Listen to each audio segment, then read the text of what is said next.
పోరాటం చేసి అనేక సంవత్సరాలుగా శాసనసభ్యుడిగా ఉండి మంత్రిగా పనిచేసిన హరీష్ రావు గారి పైన మాట్లాడిన తీరు చూస్తే,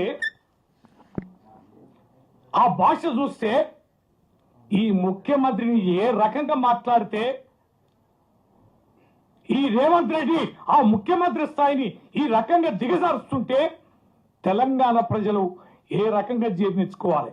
ఏంది మా హరీష్ రావు గారు మాట్లాడింది? మా హరీష్ రావు గారు అనేదేంటి? మా హరీష్ రావు గారి విస్తీర్ణ సవాల్ ఏంటి?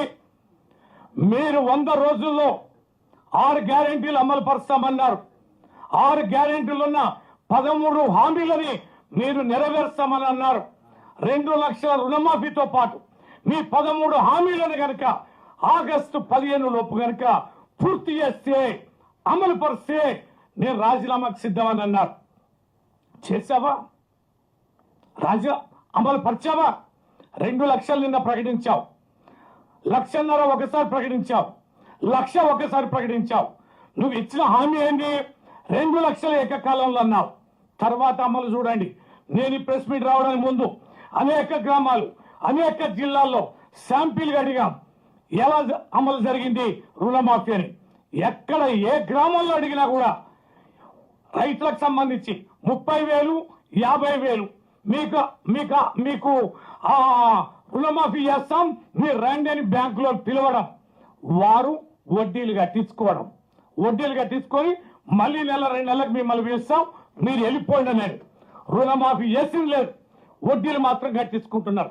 ఏ గ్రామంలో చూసినా కూడా 200 నుంచి 300 మంది రుణగ్రస్తులు ఉన్నటువంటి రైతులున్న గ్రామాల్లో కూడా 5 నుంచి 10 మంది కూడా రుణమాఫీ కాలే. ఎస్, ఛాలెంజ్ చేస్తున్నాం. ఏ గ్రామాల్లోకి వెళ్దాం, ఏ గ్రామాల్లో ఉన్న ఎంతమంది రైతులకి మీరు అమలు పరిచారో చూద్దాం. మీరే అన్నారు కదా, పోయి రాహుల్ గాంధీ గారిని అడిగావు కదా, వరంగల్లో భారీ ఎత్తున సభ పెడతాం, రుణమాఫీ చేస్తామని. ఎందుకో రాహుల్ గాంధీ రాలే? ఎందుకో బహిరంగ సభ పెట్టలే? ఇప్పుడు పెట్టు తెలుస్తుంది. రుణమాఫీ అనేది గ్రామాలలో జరగలే.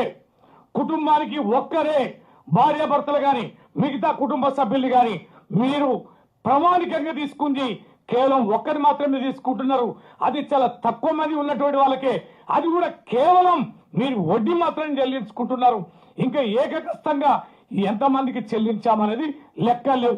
40,000 కోట్లు అన్నారు, 31,000 కోట్లు అన్నారు, ఇవాళ 18,000 కోట్లు అంటున్నారు.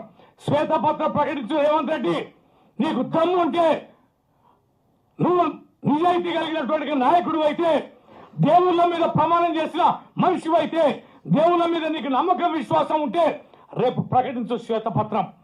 ఎంతమంది రైతులకి ఎన్ని అకౌంట్లలో ఎన్ని వేల కోట్ల రూపాయలు ఇప్పుడు వాళ్ళ అకౌంట్లో జమ అయినాయి అనేది ప్రకటించు. ఎమ్మెల్సీల మొత్తంగా